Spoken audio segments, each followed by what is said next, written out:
Welcome back to the Media Unrestricted podcast. I'm Dylan. And I'm Chase.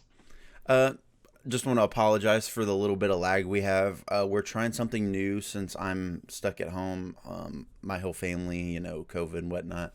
But try to work with us for this one, maybe even the next one. I'm not sure yet, but try to work with us. There might be a little bit of lag between us, but we wanted to get the episode out to you guys any way we could, and this is how everybody's been doing it through like the entirety of 2020 and through 2021. So this is how we're going to do it, at least for this week. So bear with us for at least just this episode. So we're going to get started off with our Black Widow review. It's been out for about 2 weeks now, I think. So what did you think of it? Get you started. Yeah, I thought this was a fun one. I don't know where I would rank it in my Marvel yet. It's definitely not Avengers Endgame level. Definitely didn't reach that. But it was definitely a fun one. I knew that going in, and that's what I got. What did you think of it? Yeah, I definitely agree with you. I thought it was pretty good.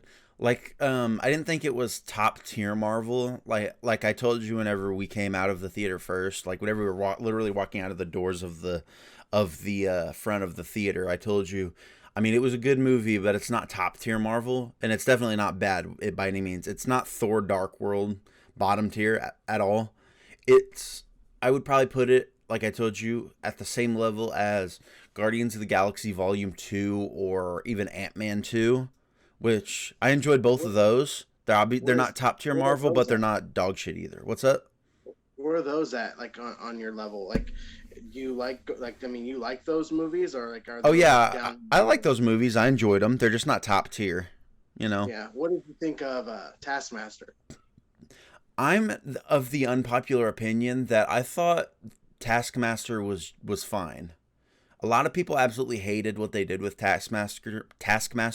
I didn't, mainly because Yeah. I'm not that I'm not too familiar of who he is in the comics. I know exactly like who he is in the comics, who he's the villain for, and all that. I know he's used a lot more in the comics, but I thought he was used perfectly fine in this movie. I Yeah. mean, just because he was used in this, or they were used in this movie, and since this is our spoiler discussion, they were using, he was using this movie, and it was a woman that was playing him, and she was mind controlled. And at the end of the movie, they break the mind control. It doesn't mean that somewhere down the line, maybe somebody else could pick that up. Maybe even the guy who was supposed to actually be Taskmaster, like the actual character from the comics, could come along and like say someone else tried to take up my mantle, but I'm the true Taskmaster, something like that. You know, Maybe Anton Volkov, I think his name was. I forgot what his name is. I don't remember. I don't know where that name's coming from, but I don't know if that's his name or what his name is. But maybe he like got the idea from somewhere, but yeah. we don't know that. I thought Taskmaster personally was really good. Yeah. I don't know. I like kind of agree with you. I think it was fine.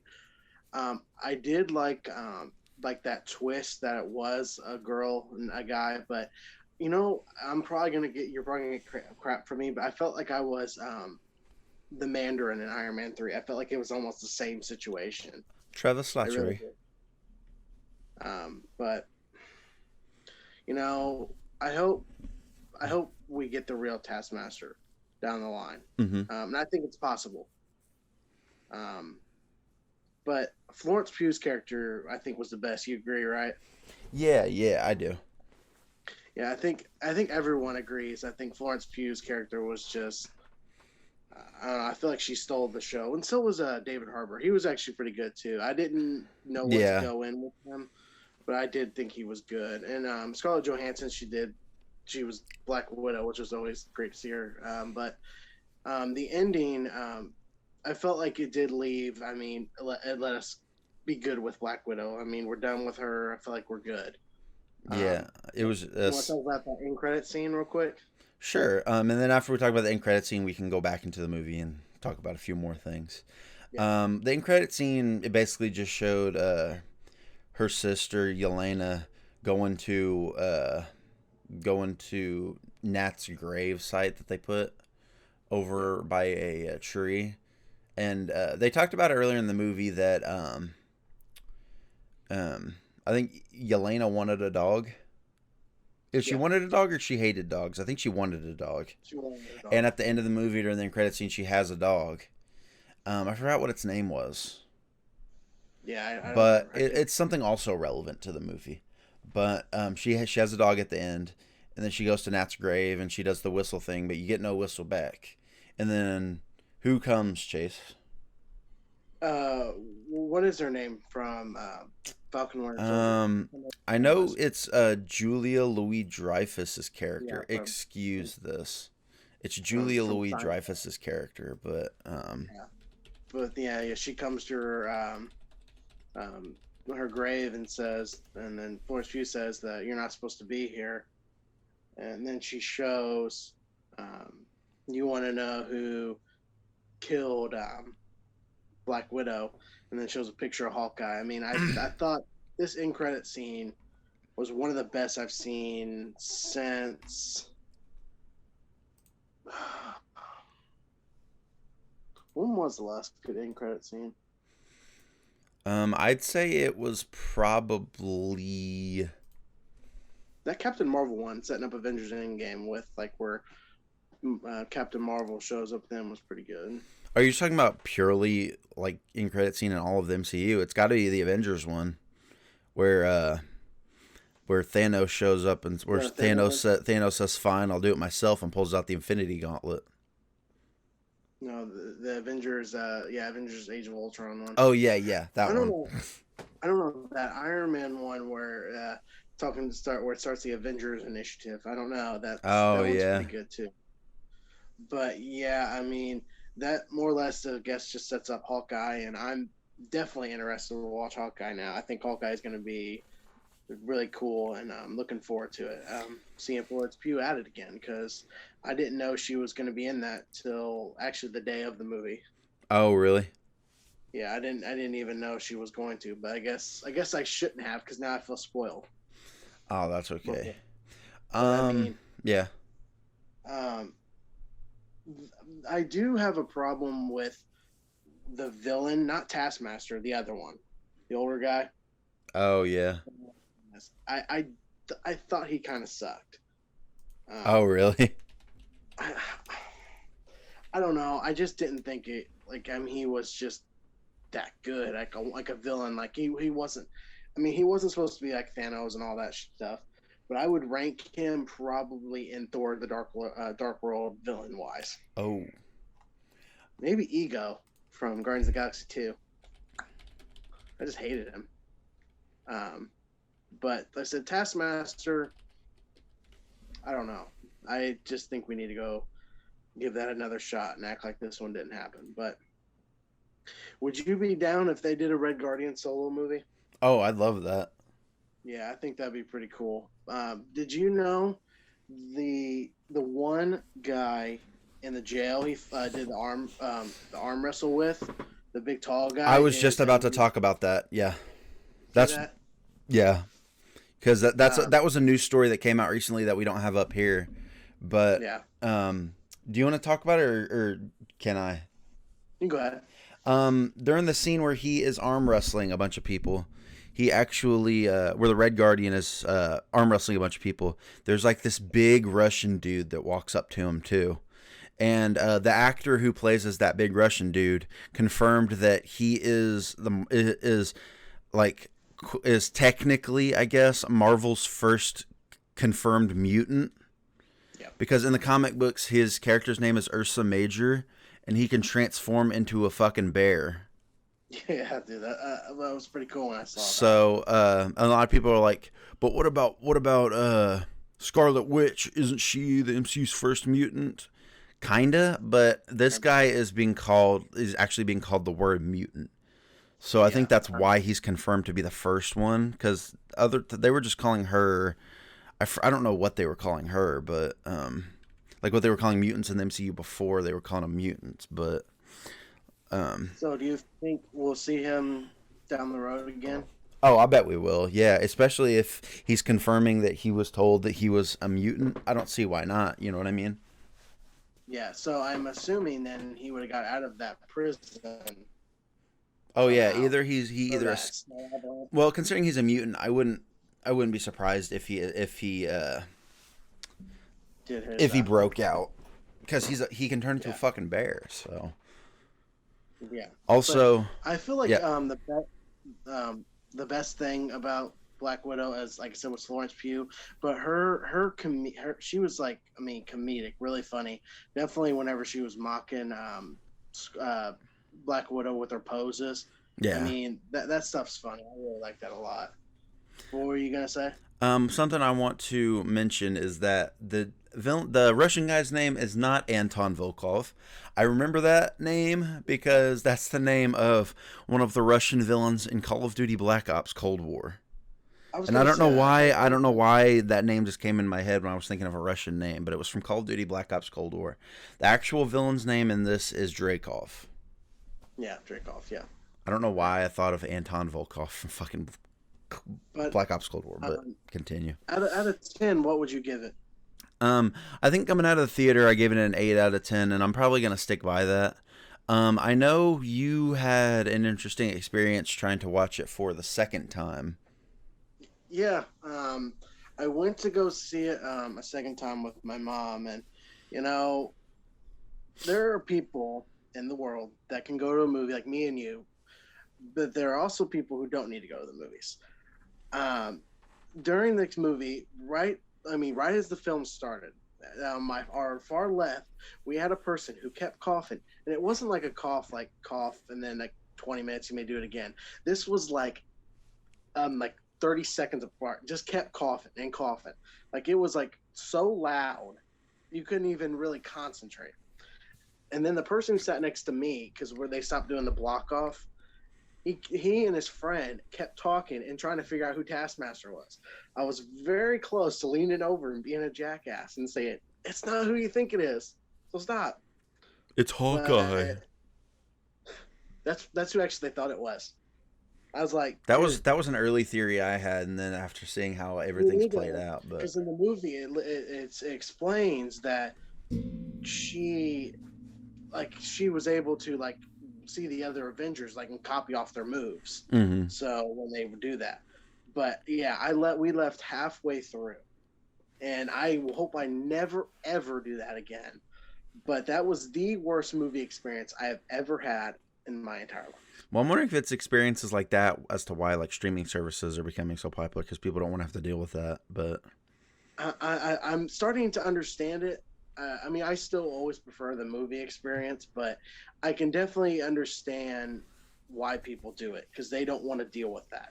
Because I mean, definitely with what the situation's going on, if you're sick or something, stay home. You have no business being in the movie theater at all. yeah, But and then like I said, the person next to me, like they weren't talking like little low, they were talking like loud over the damn movie, and no one complained. why But someone should have just turned like were they behind everybody or were they in front of people? they were sitting next to me, and there was people on the other Okay, side. they should have And yelled over and said, "Shut the fuck up." like I said, I almost wanted to spoil it and say, "Oops, sorry," but Oops, I sorry. give Oops, it. sorry. Taskmaster is Dracov's daughter, and um, she gets freed from her mind control at the end. Go fuck off. Yeah, but overall, I mean, I did have a fun time with this movie. It gave me everything I kind of knew I was going into. I give it an 8. Um, and I look forward to Shang-Chi because I saw that trailer again. And I think Shang-Chi is really going to be something really special. I really think it's going to be really fun. I don't know about what you think about Shang-Chi, but I think it's going to be cool. Definitely see Abomination back. Yeah. I think Shang-Chi's going to be good too. Yeah. And with that, we're going to move on to the next topic here. Our next topic involves Fear Street. It's going to be just talking about part 1, 1994. And I haven't seen it yet, but Chase has. So he's going to Yeah. let you know what he thinks of it. Yeah. I thought it was all right. I kind of guess I went into it maybe with a higher expectation. The first part of this movie is a love letter to Scream, which is great because I mean, Scream is more or less what started this horror thing again. And but once it gets like toward the middle, I feel like it starts to. I guess it just starts to get laggy. I don't know what it is, but then there's a few kills at the end that I mean, I didn't expect. Um, I still need to watch what's the second one? 19 78 or something, 78. Yeah. 79. I need to see that one. I've watched like the first part, like a little bit of it, and it's more or less like Friday the 13th More character. Halloween. I mean, it is more like it's kind of like Friday 13th Oh because like yeah, I see it the because killer, on screen right here it looks like sort of like a camp sort of thing. it's based at a camp. Is that the one that And the killer, has? Is that the one that? I'm sorry to cut you off. Is what, 78 the one that has the girl from? Stranger Things. Yeah. Yeah. Okay. You see that? You see the guy right next to the girl on the right, like the mask. The That one. Scarecrow guy. Yeah, that's what the killer looks like. He kind of Oh looks wow. like kind of like Jason. But overall, I'm not gonna give it out of 10. I'll give it out of 5. I give it like a 3 out of 5. I definitely recommend it. Really? Check it out if you like. It's more for adults, and I think that's what it succeeds on. Because like the books were kind of like for that teenager age, but these are more for adults. So definitely for Dylan, since you like Scream, definitely check out Okay. the at least the first of it because it's like because that skeleton mask is like the killer in it. Um, but it's definitely worth a watch, and I needed to get the sequels, and we'll talk about the next one next week. Okay, and moving on to our next topic. Scream 5 finished up production everything, and they gave us this first look at Ghostface. And for a first look, I mean, we all know what Ghostface looks like. I'm really hyped for the movie. I'm glad to see they finished it up, so I would expect a trailer, I guess, anytime. Yeah. I think it's. I'm just glad they didn't change the look of it like the TV show did. I didn't have an issue with the TV show. I know the TV show is not connected in any way whatsoever to the movies. It's like its own little anthology sort of thing.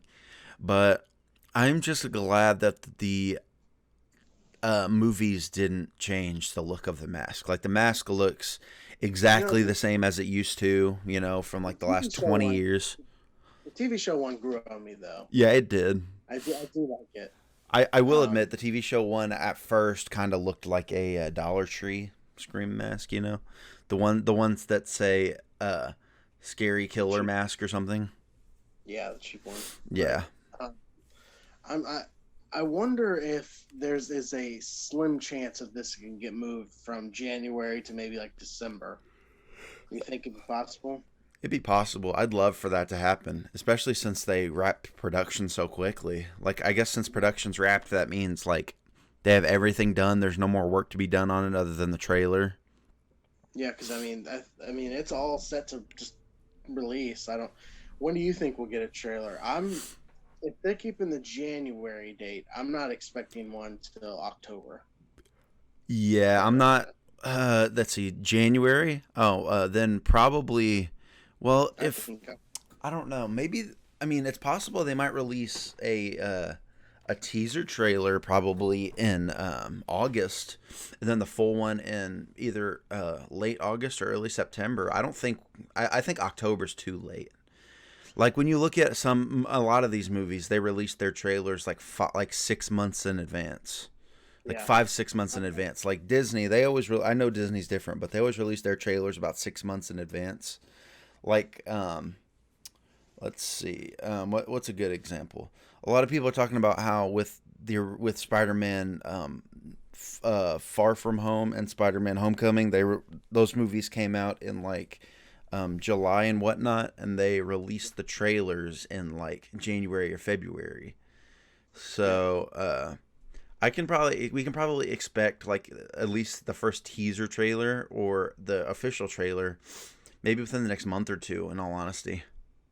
Why I said I would feel like October because in October sometime they're releasing the Scream movies on 4K. Oh, really? So I would think maybe that's start like a Scream like the merchandise like the media and all that stuff Yeah. would hit like right when that came out. Oh, yeah, and Uh, then like around Halloween time, yeah, and then maybe they can release like they can just go ahead and straight up release maybe like a Halloween costume version of the costume is going to be in the movie. That way people know Um, what they're working with. Scream is what Paramount, right? That's why it says in the Yeah, picture, right? And Halloween is what Universal.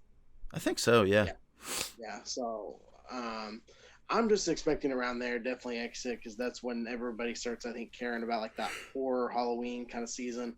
So I expect October, but if at the earliest, yeah, end of August, end of like September. But I'm glad to see they fully wrapped it, and I think Ghostface looks like Ghostface. So more news, I know, sure, will definitely be coming from Scream 5 anytime. When did Scream 3 come out? Do you remember? Was that 2000, 2001? 2000. 2000? Okay, Yep. so with that So time frame, and then Scream 4 came out in 2011. yeah. So we're literally the same amount of time from Scream 4 as Scream 4 and Scream 3 were. Isn't that interesting? At this rate, we're Uh, getting a new Scream movie every 11 years. are they planning more than? Is this gonna be it, or are they gonna plan more maybe, or is there any word From what about I've that? heard, I don't think this is it, right? I don't know if I they would hope. planned on this one to be the last one or not, because I don't know. It just seems to me like ending it on on the fifth movie is kind of weird. Like usually Yeah, but you'd want to round that out to to like the sixth one to make that like the second trilogy. You know? did you know the third one was supposed to be the last one, like the official last one? Yeah, I believe it. I think we read that somewhere because Yeah, because like she answered the phone call or something, or she saw the gate thing and she was happy and closed it and then went ran okay. back to her house with her dog. I think that should have How been would the ending, or was that two? No, that how, was three. At the end that of was three. three. How would people like? I mean, people don't like the third one that much. So I mean, I I liked think it. the fourth one, it's good to a certain extent. I think it's better than four. And people may hate me on that one, but Oh, I four is agree with you. I thought no offense to people like four is four. good. Yeah, it was good. It was good for me. It was good to okay. Like I Yeah, think it's the worst in the trilogy by far. I still think number one's the best, but I think Scream Five's got a chance though because it's got a yeah. great cast, and I look forward to it. The January 14th, I believe, is when it comes out. So Right now, to round off this topic, I think with this topic today, I think we've talked about pretty much all we can. So I'm gonna round off this topic with like how I would rank the movies. I'd okay, probably rank them just how they were released: one, two, three, four. mine would be 2, 1, 3, 4. That's understandable. But I think we should do before the movie comes out. We should do our predictions on who we think it's going to be the killer. That's a good I think idea. Well, that I think before we can make predictions, we'll need to know a little bit more. Maybe by then they'll release a little bit more info. Because at the yeah. moment, it seems like all the only people we know of that are in the movie are just the original cast. Like I don't know if Well, we know anyone you else. don't remember We'll do the dude research, from the but boys. what's The that? dude, the dude from the boys, is in Quaid. Wow. Oh, you're Dennis right. Quaid. Uh, I forgot what his first name is, but yeah, I know who you're talking about. It's Dennis Quaid's son, I remember we talked about that. There is like 7 different scripts, so I mean, nobody officially Jack knows who the Quaid. killer is. Yeah. So, but yeah, I think once we get a trailer and like maybe like the last month or something, we should like do our predictions and then go to the movie and see what we think. Yeah, I think that's a It's good gonna idea. work. Yeah. All right, moving on to the next topic. Black Widow is projected to top Space Jam 2. Now, I had this is an article from 3 days ago, and this topic is kind of confusing, mainly because this article and a few others projected that Black Widow was going to top Space Jam 2 in Black Widow's second weekend. However, some new information that came out today says that's not the case because Space Jam: A New Legacy quote unquote steals the ball away from Black Widow with a 31 million plus opening, which is best for Family Picture and Warner Brothers during the pandemic, which beats out Godzilla vs. Kong. And this, I don't know if this says that it beat out Black Widow's opening weekend. I don't think so, because I think Black Widow's opening weekend was huge. Um, Black Widow, it says right here, had a 67% drop in its second weekend, which is incredibly, really? that's huge. And they said it's the second biggest drop off for an MCU movie after Ant-Man and the Wasp, 62%. So, or wait, second, wait, no. Uh no, it's the steepest second weekend drop off, not the second steepest. So, I think it's it's the biggest drop off in the MCU at the moment, other than 2003's The Hulk. What So, do you think made that happen? Why did it drop that much? mixture of Disney Plus and people watching it opening weekend. Yeah, that's what I was thinking. People probably saw it that first week and was like, "Well, that's it." I'm not really surprised though. I didn't think I thought Space Jam would definitely take Black Widow just because it's a kid feature. So I mean, kid movies always make more money, but I'm definitely surprised at that big drop. I had no idea going in Well, that uh, was um, that bad. considering the reviews for Space Jam 2, I'm honestly kind of surprised it made this much money. Like, I know parents were probably going to take their kids to see it anyway because they're like, "Hey, these are the cartoons that I watched as a kid. Maybe my kids will like them." But Well, I also think it's that nostalgic because I mean, like yeah, you, also a lot of parents are around our age or a little bit older, and they remember the original Space Jam and they remember loving it as a kid. So maybe they're yeah. taking their kids. Maybe they saw the trailers and their kids saw the trailers and they were like, "Oh, they're making a sequel to Space Jam. Maybe this one will be good, and maybe my kids will have that same experience." And But I from mean, even like we talked about before, the first Space Jam wasn't even reviewed, wasn't praised at all, wasn't by means any good. I mean, yeah, I liked it, but I think, like I said, I think it's that nostalgic. Definitely with I think people are curious about like that. There's like that Matrix and the Batman and all those characters. They were really curious to see what they fully in doing. I'm definitely really wanting to know the Batman one. I That's what I think's got me interested a lot. yeah, Um, I was always wanting to see it, even though LeBron's in it, and you know I don't like LeBron at all. yeah. You So don't like him as a basketball player. I think you're probably okay with him as just a regular person though. yeah, because I mean, in this movie is like, does he play for the Lakers? In Is he this gonna be like that? movie, I don't know if they mention him playing You for the know Lakers. I know how in he's the first one, Michael Jordan did play for the Bulls, but he retired at that time, and yeah. then he went play for the baseball, and so I'm thinking that's what's happening. But I did see those reviews. How bad? I think on IMDb, I think it's sitting at like a four something, 4.8. I think is what I saw. Really? Maybe I might. So, but I actually want to pull that up just really fast. Space yeah, Jam A New Legacy. Yeah, 31% on Rotten Tomatoes, 4.2 out of 10 on IMDb, 4 out of 5 Facebook, but I just want to check to see what the audience score is. Yeah, an 81. Oh, come on, Rotten Tomatoes. Continue with that.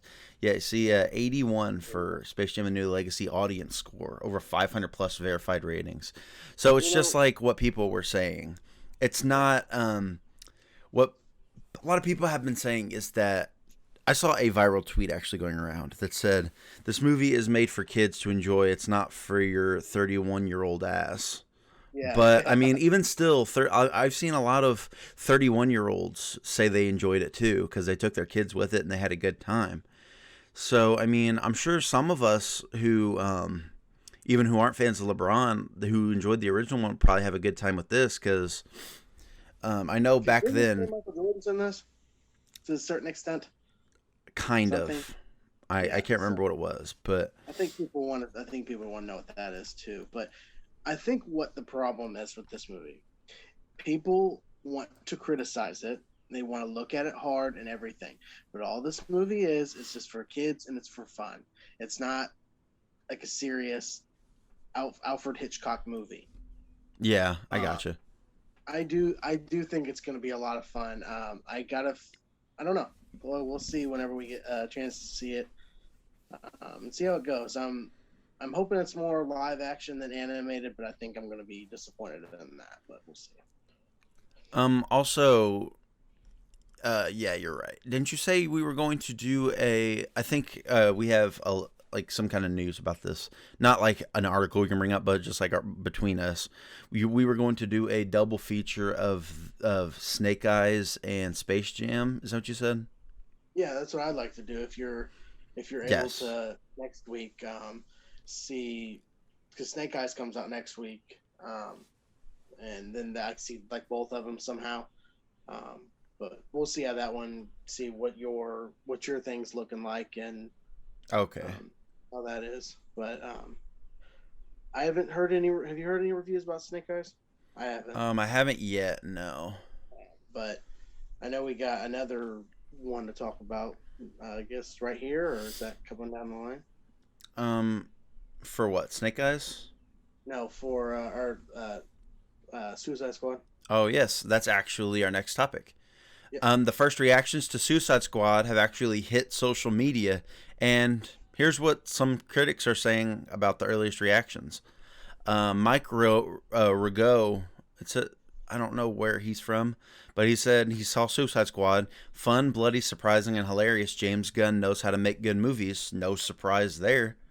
yeah. All hail Starro, as we all know from the trailers, he's going to be the villain in this movie. Also, please just let Margot be Harley in every DC movie for the rest of time. Thanks. Um, Kirsten Acuna said, "The Suicide Squad is probably the wildest, wackiest, bloodiest comic book movie she's ever seen. Very clear they let James Gunn run wild and not hold back. Definitely gives Harley one of her best scenes, period." Jermaine Lussier said, "The Suicide Squad is as funny, irreverent, and violent as promised. What he likes best, though, was its heart. James Gunn really balances the silly and serious in a way that the two complement each other really well." And then he says also King Shark rules, which you also would know also if you watched the Harley Quinn show on HBO Max. King Yeah. Shark is fucking awesome in that show. And then this, I don't know how many more there are, but I'm just gonna talk about this one as the last one. Um, Fico Cangiano says the Suicide Squad is fantastic, a no holds barred superhero comics bonanza. Unpredictable in story, unique in style, and full of risks. It's also violent and hilarious. Action set pieces are insane. Idris Elba, Margot Robbie, and the rest of the cast are awesome. James Gunn has done it again. Again, that's no surprise considering he made Guardians of the Galaxy and all those, which are great movies. So, Yeah. what do you think of these reactions? I'm definitely not surprised. Because I don't know about you, but those trailers we had, I fell in love with those trailers. I thought they were great, Yeah, and I feel like that's what the Suicide Squad should be. Because when did this one come out? Was it 2016 or yeah, 15? 16. Um, I thought that one it's fine. But I think this one was going to be the Suicide Squad we should have got. I just want to know, does the Suicide Squad exist, or is this a thing? Huh. Because Yeah, I get what you're saying. I don't. Because what you've got, Captain Boomerang, Harley, and Flag. They were all in the last one. Amanda Waller's going to be in this one again too, because she's mentioning the chips in the back of the head again. So she's excited. So I'm wondering if this is more or less just a reboot or what. I don't know. That's But a good I question. know it comes out first. I think it's the first movie of next month. So I'm really looking forward to it. And I heard that IMAX is the way to see this movie. I don't know Yeah. why, but maybe I think James Gunn maybe shot it in IMAX. I don't know if you know if that's true or not. No Um, idea. but I think King Shark is going to be great because yeah, he's awesome in the Harley Quinn show. Um, and I think who Sylvester Stallone's voicing him, right? Say that again. Yeah, Sylvester Stallone's voicing him, right? Yeah, he's voicing King Shark. Shark. Yeah. Yeah. So and I'm going to see this the starfish villain, whatever his name was. I'm going to Starro. see that because I think what happens. Yeah, I think it makes it look really cool. So these reviews have gotten me hyped for the movie next month. All right. And we're going to go directly into our Loki reviews. Now, we haven't reviewed Loki since episode 3, which was the one where they're on the planet. So we're going to have to start with episode 4. So with episode 4, what happened there was that Loki and Lady Loki, at the end of episode 3, a portal opened on the planet that was being destroyed. And what happened was they were taken back to the TVA in handcuffs, basically. And what happened there is that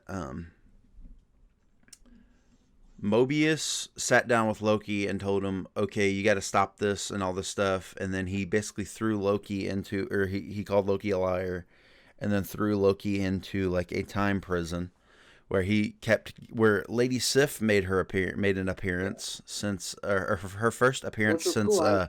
what was it? Her I first she appearance in since Thor: Dark World. there. She not in Ragnarok. I don't think She so. not. Yeah, then it's Dark World. I didn't know she was going to be in that. That was a cool surprise. Yes, and she was in it for a few minutes, just replaying like an old memory from Loki's past. And Loki eventually got out of that memory because Mobius let him out, and then he basically tried to convince Mobius that he didn't want to take over the TVA or anything, and just like all of that stuff. But he also tried to get Mobius to believe that he was a variant, because I think that's what basically forced him into a time prison, because Mobius was like, you're lying, none of that's true, so he threw him in the time prison. But there's something that happens, I think, either in this episode or episode 5, I think. No, I think it might be this episode, where that causes Mobius to start to believe him, but I can't off the top of my head remember that because that was like 3 weeks ago. But I think it was later on, or throughout the episode, they both managed to escape where they were being caught from, and they end up holding, I think, Ravonna Renslayer at like sword point and telling her to take them to the timekeepers. And either that or they were holding one of those like things that prune people. They were holding that too, or I can't remember if it was that or a sword. But told her to take them to the timekeepers, and she did. And whenever they got there, Sylvie threw her sword at the middle timekeeper's head, and it fell off. But we come to find out that through that reveal that the timekeepers are robots. They're not real. And another way you could tell that mainly is because whenever the middle timekeeper got his head cut off, the other two timekeepers were laughing, which is also possibly a hint, a hint that maybe the villain was watching them too, and he was laughing at them. But then also something that was revealed through a breakdown of the season finale of Loki. I'm not going to talk about the season finale right now. This is just something I learned from the breakdown of that episode. Was that at this moment, whenever she picked up the timekeeper's head, you could hear someone whispering, "See you soon." Now keep that in your mind. After we watch, or after we film this, after we film the episode, I want to watch the Easter egg breakdown for the season finale of Loki with you, so I can show you what I'm talking about. Okay. But after that happens, Ravonna gets up, and or no, there are a bunch of TVA agents that come in, and Loki and Sylvie have to. Maybe that was at the beginning. I can't remember. I think I was at the beginning. They were fighting a bunch of the TVA agents and whatnot, and then Ravonna I think, got knocked on her ass by B-15 because she was with them too. Yeah. And and then the stuff with the timekeepers happened, and then after that, I think Loki was talking to Sylvie, and Is he, that he the was trying one to that? he was trying to tell her something, and then all of a sudden, no, B-15 got knocked out, not Ravonna. Um, Loki was trying to talk to Sylvie, I guess possibly about his feelings for her, but Yeah. then because he was saying like I don't know how to say this, and then all of a sudden you just see like that yellow envelop his body because he got pruned by Ravonna, and then Sylvie like trips her, steals the thing, and then she says, "You're gonna tell me everything." And then that's pretty much how the episode ends. But then there's also an end credit scene that shows Loki waking up, and he asks if he's dead and if he's in hell.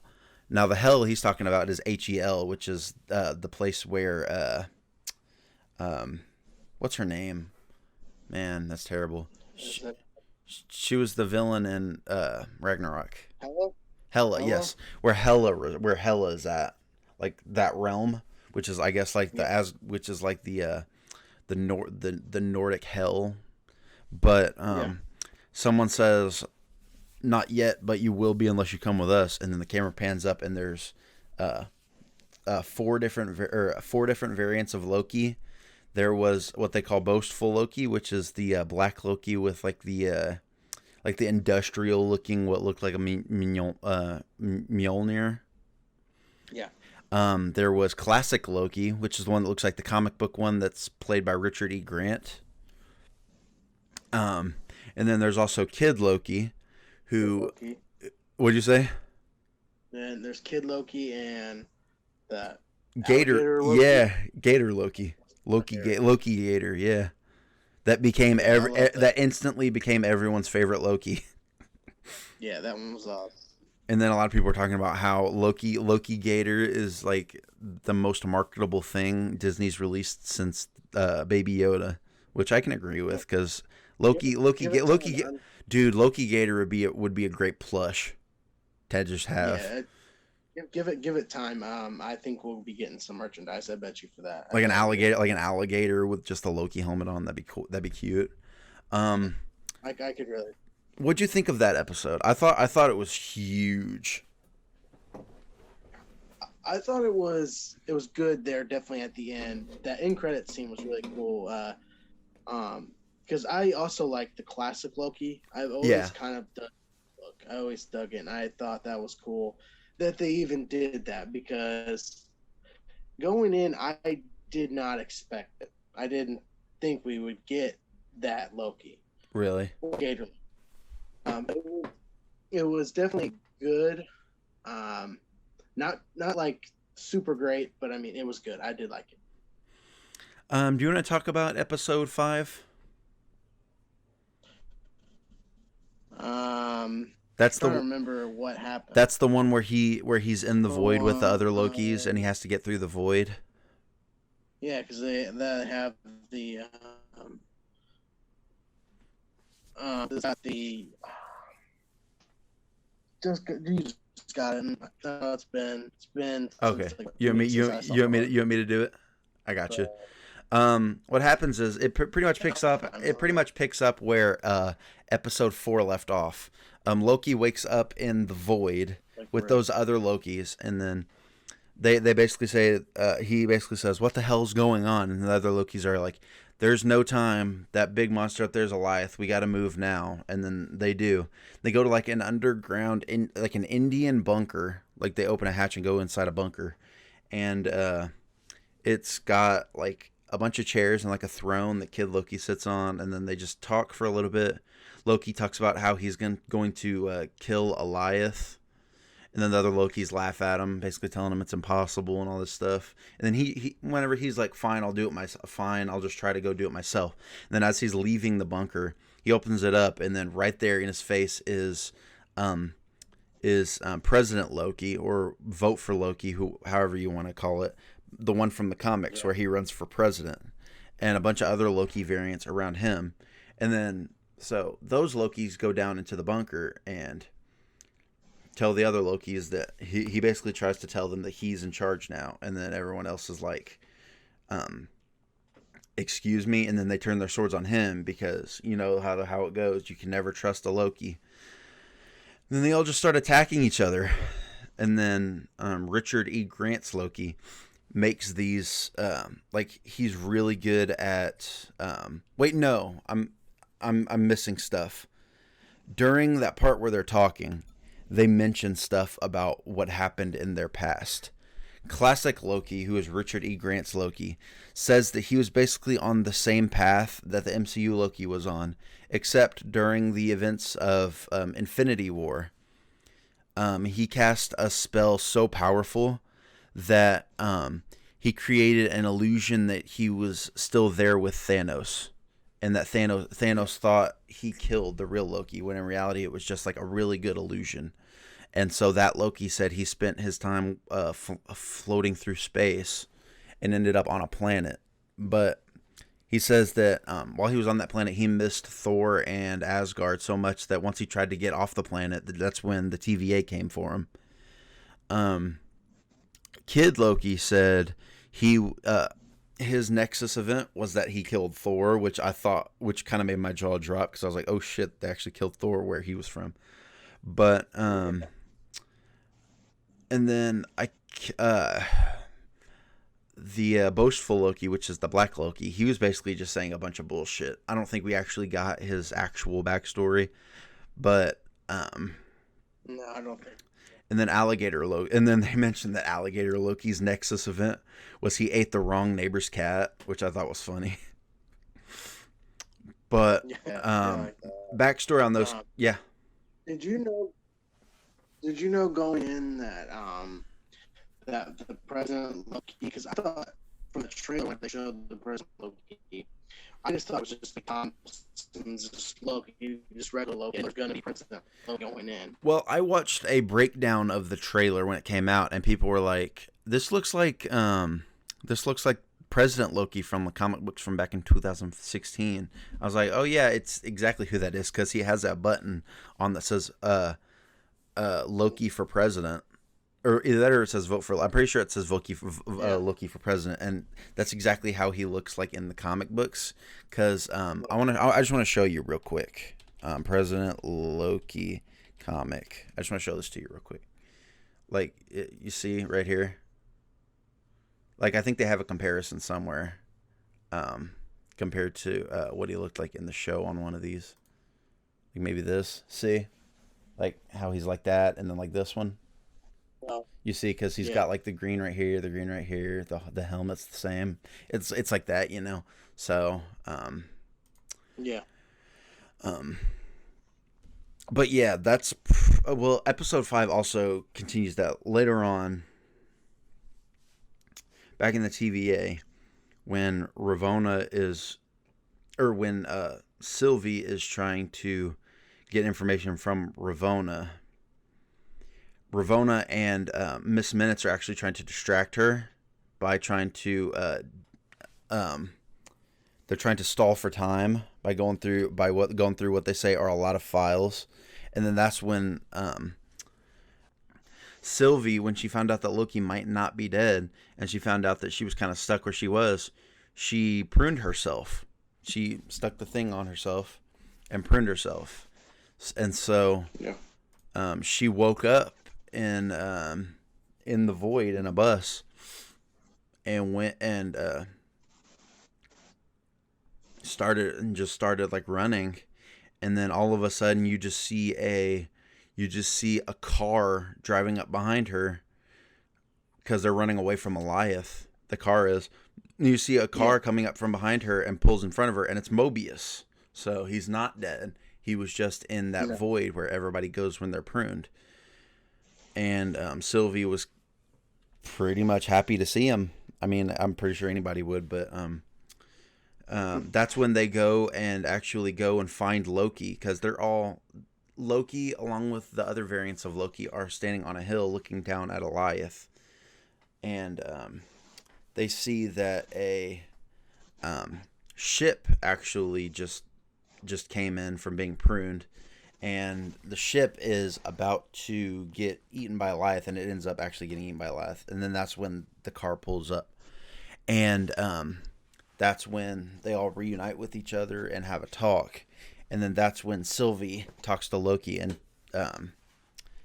tells him that they're gonna try to kill Eliath together. And during that time when they're talking about that, I think that's when they put a blanket around each other in Yeah. one of the many romantic moments in the series. Um, and all of the Lokis, or Mobius, that's when Mobius says that, because, well, I think before Sylvie pruned herself, she stole Ravona's temp pad that you used to travel between worlds to the TVA. And I think she gave that to Mobius. And so, yeah, she gave that to Mobius, and then Mobius asked, "Does anyone else want to come along?" And then all the other Lokis were like, "We're not going anywhere. This is our home. This is our home. We're staying here." And then Loki asks Mobius what he's going to do back at the TVA, and then Mobius says, "I'm going to burn it to the ground," calling back to what Loki said at, I think, episode 1 or 2, where he said, "I'm going to burn this place to the ground," referring to the TVA. So that's like a circle back to the beginning. Sure. And so I think, yeah, Mobius hugs Loki and then whispers over to Sylvie that she was his favorite, I guess. But Yeah. that's where Mobius goes back to TVA, and then the portal closes, and then regular Loki and Sylvie go to fight Eliath. And then whenever they find out that their magic isn't working that much, all of a sudden you just see a version of Asgard just coming up out of nowhere through green magic, and then you just see classic Loki down there conjuring it up himself. He actually decided to come back and help the Lokis, even though he said he wasn't going anywhere. He wasn't going to play hero. This was his home. He was just going to stay here. He decided to help them out after all. And his magic is so powerful. He mentioned earlier that he created a version of himself that even Thanos got fooled. Well, Loki's magic is apparently so powerful that he can conjure the entirety of Asgard out of magic, which is incredible. And that's when Eliath got distracted so much that Sylvie and regular Loki could conjure up their powers together to take out Eliath. But then also that's when Eliath went through and killed classic Loki. And so regular Loki and Sylvie combined their magic to enchant Eliath so much that he opened up, and they got their portal to the end of time, where you can see the temple on the rock out in the like the space looking area. So that's where episode 5 ended, and I think episode 5 was like one of the best, if not the best episode of the series. But yeah, I agree 100% on that one. Definitely one of the best from the series. I feel like it's right there with the first episode. oh yeah, I definitely agree. I think I agree with that. Going on to the series finale, it picks up right where episode 6 or episode 5 left off with the beginning of the episode. It plays like the Marvel opening, but instead they play they play a lot of quotes from the MCU, and then it goes to like some weird Doctor Strange-esque trippy sort of scene with what looks to be the multiverse, because it's two universes on top of each other, which will be explained later. And then it quickly zooms in on it and shows the central timeline, and then it shows Loki and Sylvia walking up to the like castle mansion thing, and then the doors open. They go inside. They have their swords ready, and then as soon as they're walking, it's completely silent. Then all of a sudden, there's a loud noise, and you get jump scared by Miss Minutes. And she basically tries to bargain with them that she also reveals that the person who's in that house is He Who Remains. Now, in the comic books, He Who Remains is a TVA agent who survived to the end of time And what he does is he's basically there at the end of every universal cycle, and his purpose is to go back in time to create the TVA. That's basically what his deal is. He survives. He's the last surviving TVA agent, but he goes back in time to make sure the TVA is created. And so, Yeah. Miss Minutes at that moment revealed that, but she also revealed that she could get, or that He Who Remains can put Loki and Sylvie back into the timeline at the same time. Loki can be the ruler of Asgard, and he can win the Battle of New York and wield the Infinity Gauntlet. And Sylvie can do whatever she wants in the universe. It's just that she can be put back in the universe. But knowing them, they don't trust anyone, and they obviously don't trust her because they don't even really know her that well. And then Miss Minutes is like, they basically say, we're acting on our own free will. This is all fake. And then Miss Minutes is like, all right, if you see it that way, have it your way. And then she just leaves. And then I think after that, it cuts to the TVA where it shows Ravonna looking through files. And then she tells Miss Minutes that she's late. And then Miss Minutes is like, yeah, I had something I had to take care of. And then Miss Minutes, or Ravonna is like, these aren't the files I asked for. And then Miss Minutes was like, well, these are the files that you need, basically. And I think that's when, I could be wrong, I think that's when Mobius comes in and says, well, you're not going to be happy to see me. And and then he has like one of those prune sticks. And then Mobius is all like, what else do you need here? The TVA, all of this is fake. None of it's real. None of it matters. And then Ravonna's like, some of it matters. There's no reason somebody could have done this for no reason. And then Mobius is like, where are you going to go? And then she said, in search of free will. And she leaves through a portal. We don't know where she's going. Nothing's explained. That's just the last we see her in this episode. And then it cuts back to Loki and Sylvie, I think. And they are walking through. You see statues of timekeepers. One of them's crumbled. And then all of a sudden, there's an elevator that comes down. The door opens.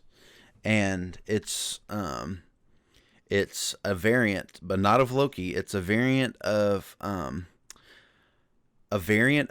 Kang the Conqueror, who, me personally, I'm happy that I got that right. That's exactly who I was hoping it was and who I was thinking it was, because there were so many hints throughout the entire show that Kang the Conqueror was going to be the villain. Like in episode 5, there was a version of Stark Tower. Like in the comic books, it was bought by the human version of Kang, and it was called like Queng. It was called Kang Enterprises, and that's in the comics, and I guess that's from one of the timelines. So that was a cool hint. But we see that He Who Remains is just a variant of Kang the Conqueror, or the human version, Nathaniel Richards. He wasn't named in this episode, but that's who he is in the comic books. He reveals himself to be He Who Remains. He's just a normal guy, but he has like a temp pad basically on his wrist. And so they go up to his office, and he goes into a long explanation about who he is, what the TVA is actually for. He says that a variant of himself lived on Earth in the 31st century, which lines up perfectly with the comic book interpretation of Nathaniel Richards, who is a long-distant relative of Reed Richards, Mr. Fantastic. So that could be our first hint, possibly, at the Fantastic Four, which is cool. But he goes on to mention that he was a scientist, and he discovered that universes are on top of each other. And we saw that earlier in the episode at the beginning when you saw the two universes like this. And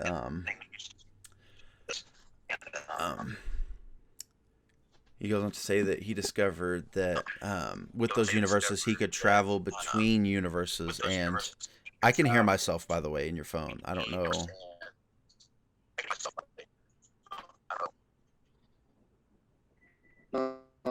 That's weird.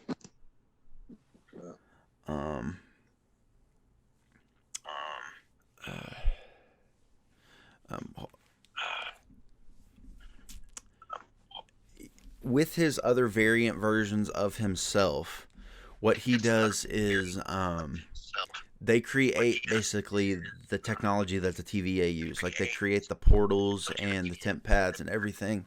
But then with all of those variants together, that's what ends up causing a multiversal war, which in Marvel a lot of people know as the as Secret Wars, but it's like an original version of Secret Wars that didn't involve Marvel superheroes, but this one involved basically a lot of Kangs and a lot of Kang variants. And basically, what He Who Remains' job was to um, get rid of or to bring all those timelines together into one central timeline and just keep that going so nothing branches off and everything stays in harmony. And basically, that's what his job is. But then he also goes on to explain that everything that Loki and Sylvie have done throughout the whole show, he said he paved the road for them to go that way and to go this moment. He said he always planned for a Loki to take his spot, but it that Loki it just came in two, and so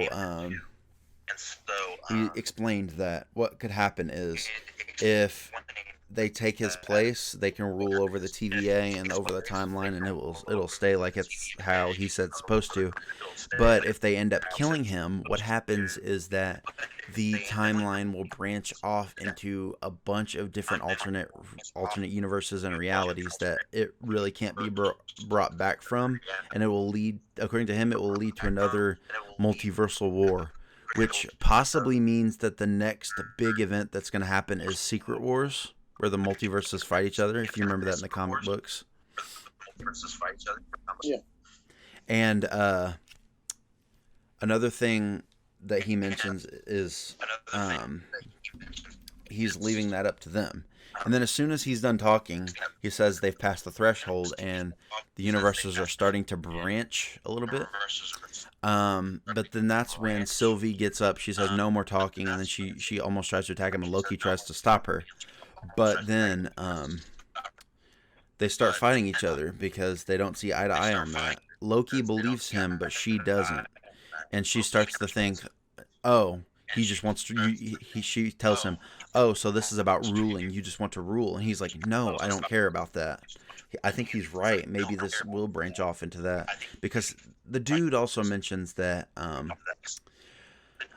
if the universe were to branch off, that a bunch of that evil variants of him will be out there that are a lot worse than he is, which is a obvious reference to Kang the Conqueror.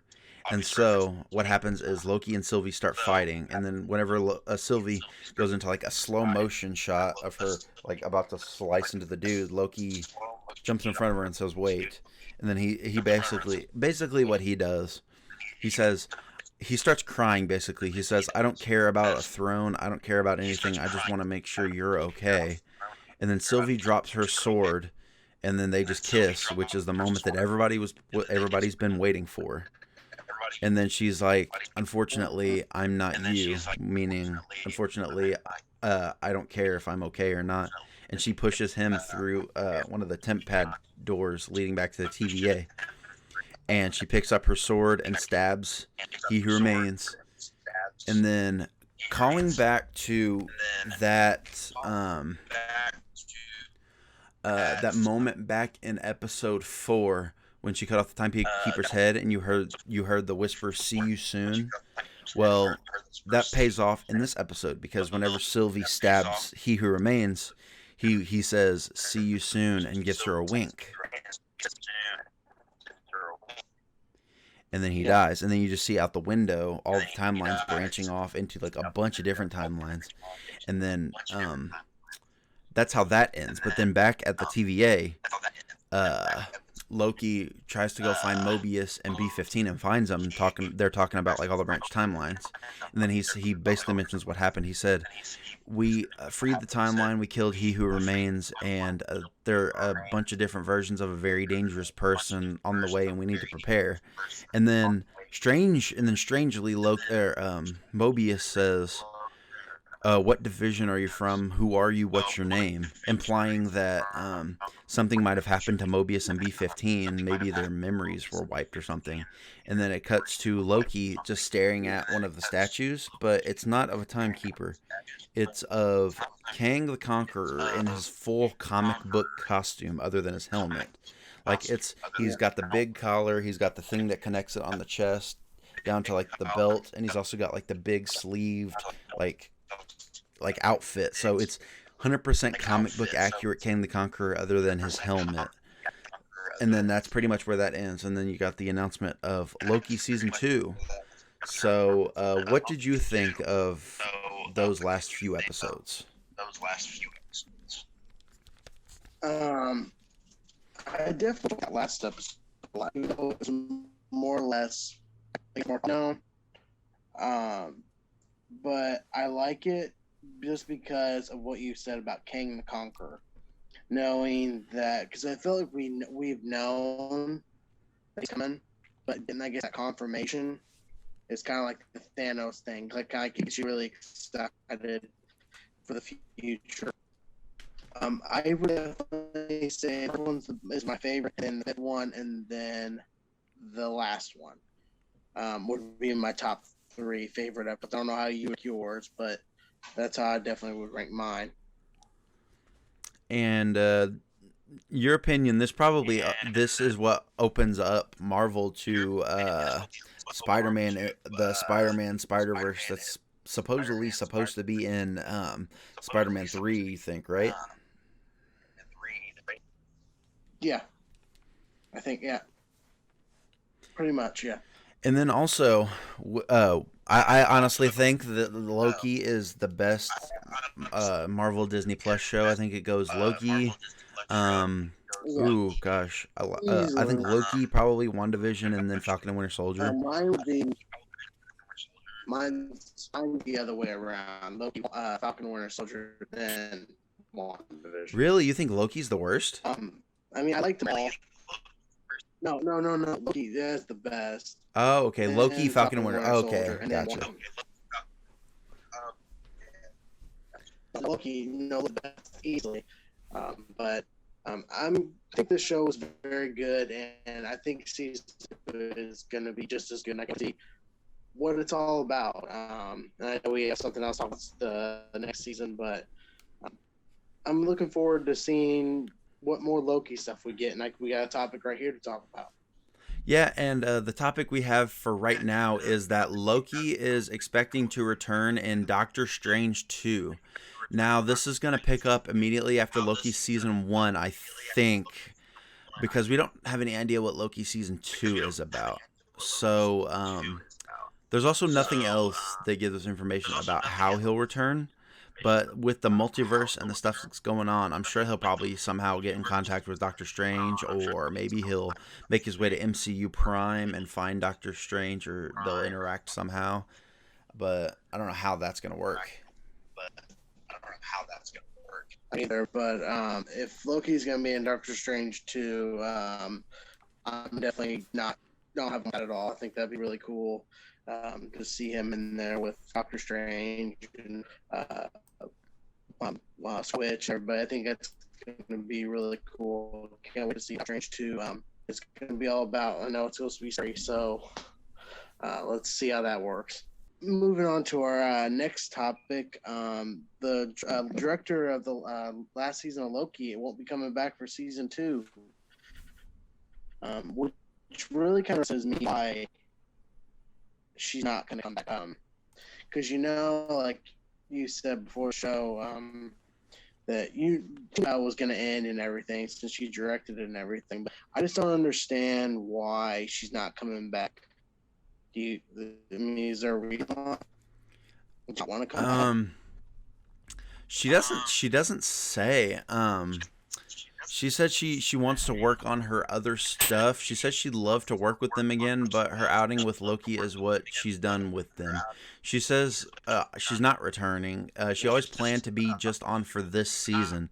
And she says, to be honest, season 2 at the moment wasn't in the cards she thought. And that's something that just came out, apparently. She just found that out. And she says she's so excited. but like you were just saying, there's no way she couldn't have known because they mention because like Yeah. how it ends and like what goes on throughout the whole show. So I mean, I don't know. I don't know what she's saying, but I mean, um, whoever comes in to take season two, I hope they do just as good of a job. I think maybe John Favreau would fit that well. Maybe if he would deal with that, but I know he's working with Mandalorian and stuff. But yeah. I mean, if he'd come back and direct into, I would not have a problem with it at all because I think he could do a great job. All right. And the next topic we have for y'all is uh, the popular John Wick movie series starring Keanu Reeves is actually getting a prequel event series called The Continental.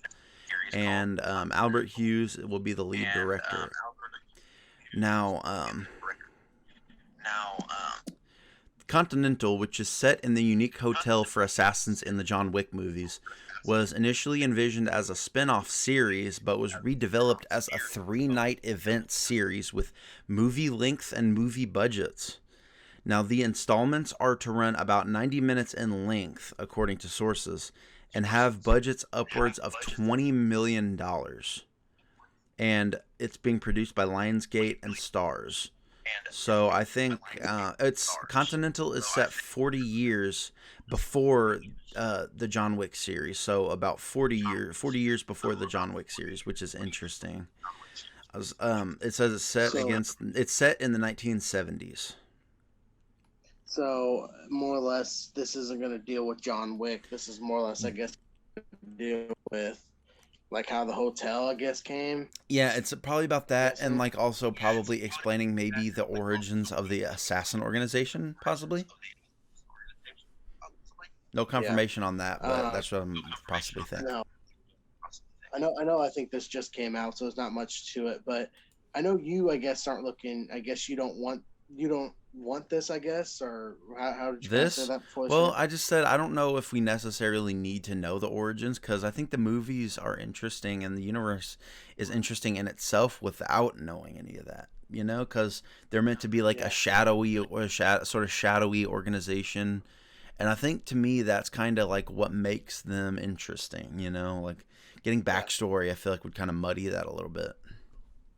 yeah. I agree 100%. I'm just glad we're getting John Wick 4. So I mean, at least I mean we get the next movie and how the 3. I think can be interesting to see how they play it. But you know, for being like a big, I'm not say super big fan of John Wick, I am actually looking forward to checking out the series and kind of see, I guess, the backstory and see how it all plays out and see where it goes. But I don't know, it might be all right. Yeah, I think it'll be all right too. I'll definitely check it out regardless because I like John Wick and Yeah, I like the universe, so I'll definitely give it a try. yeah, All right. So we're gonna move on to the next topic here, and we talked about Scream earlier, so we're gonna talk about another killer series. This one is talking about the Chucky television show, and they actually released like a first teaser image from the show, like a little teaser right here, from for Entertainment Weekly, and I love that they're going back to the original Chucky look from the Child's Play series yeah, because like I absolutely. don't have an issue with how he looked in the later movies, but I don't like how they kind of went away sort of from how he originally looked, if you know what I mean. Yeah, Like I know they I had like mean, the stitched look and he was missing hair and stuff, but in this one he's got like the original good guy or is yeah, good the original yeah, good guy doll body with like the original hair and the original look, and I really like that about it. yeah. I don't know about you, but this teaser for, I mean, it only being like, I don't want to say 15, 20 seconds. It was actually really good. Um, and I'm glad that Brad Dourif and Jennifer Tilly's coming back because Brad Dourif is um, Chucky. I mean, I know he's Luke Skywalker, but not Luke Skywalker. Mark Hamill, I Yeah. think, did a good job for like that like a reboot. Yeah. He did a good job, but um, this for I mean, I don't know how long of a TV show this is going to be, but I hope it turns out good because the teaser was good. I just hope we're not going to be, I don't know what I want to say, go away from being like violent, like it's going to be like, Yeah. made for TV, so like you can't get much, because you know how he cusses and everything. So I hope they're not going to go away from that. And I just hope it's good because, I mean, you didn't see the last Chucky movie they did, which was Cult of Chucky, which is Oh, I did. ass bad. It's I Did watched you them. see I it? watched Seen it? all of them. I binged the entire series, so just so I would know. Yeah, but I did not like Cult of Chucky. I did not. I didn't think it Is was that that the good. that's the one where he is chasing before Cult of Chucky in that movie where he was in that mansion sort of house with that girl who was in the Yeah, wheelchair, and like then when it's that like they're girl in that. again, but she's in like a psychiatric hospital. Yes, yes. Yeah, that was I ass. I hated agree. that It movie. was confusing. Why were there so many Chuckies? Yeah, it was not good. But Why was he? I don't know Why if was this his is soul in different gonna. like eight different Chucky dolls? It makes no sense. Yeah, it was stupid. But I don't know if this is gonna be like a continuation of where like maybe the original trilogy, or if this is like just a continue of that, or however I'm it's pretty going. sure it is because it's. I'm pretty sure it's a continuation. I don't think it's like a brand new like reboot thing. I'm pretty sure it's a continuation. Yeah. So, but if Brad Um, Dourif's coming back, he's coming back. I think he'll be great. We'll just see how it turns out. In what's it, August? It's August, right? I think so. You remember the girl who was at the end of Cult of Chucky, right? Who was in Yeah, who it's was in the third movie, I second think, or one. the second one. Second one. You know what I'm talking about? Yeah, The yeah. The one that she was I like think whenever he. yeah. Whenever what's the kid's name? He was Oh from the man. original Child's Play. Andy. Yeah, Yeah, and like it was his babysitter. yeah. It was his sister. Oh yeah, his like adopted sister or That like was his his sister. yeah, she shows up at the end of Cult of Chucky, I believe, Yeah, because that was cool. That was because it was the original Chucky's head was just there, right? Isn't that what it was? yeah, Yeah, and but that was she cool. came in to torture him, I guess. Yeah. And I Um, think I read a cast list that said Andy and her were going to be in the show. that'd be cool. Because I mean, I don't know about which one is your favorite, but the second one is the favorite. Adam, I think is the best. The The Child's second one Plays. out of all. Yeah, I think Is the that second one's the which best. one? Which is the one where he goes to the military academy? Is that three? That's the third one. Okay, That yeah. one's fun. Two is I like yeah, that I one. like two also.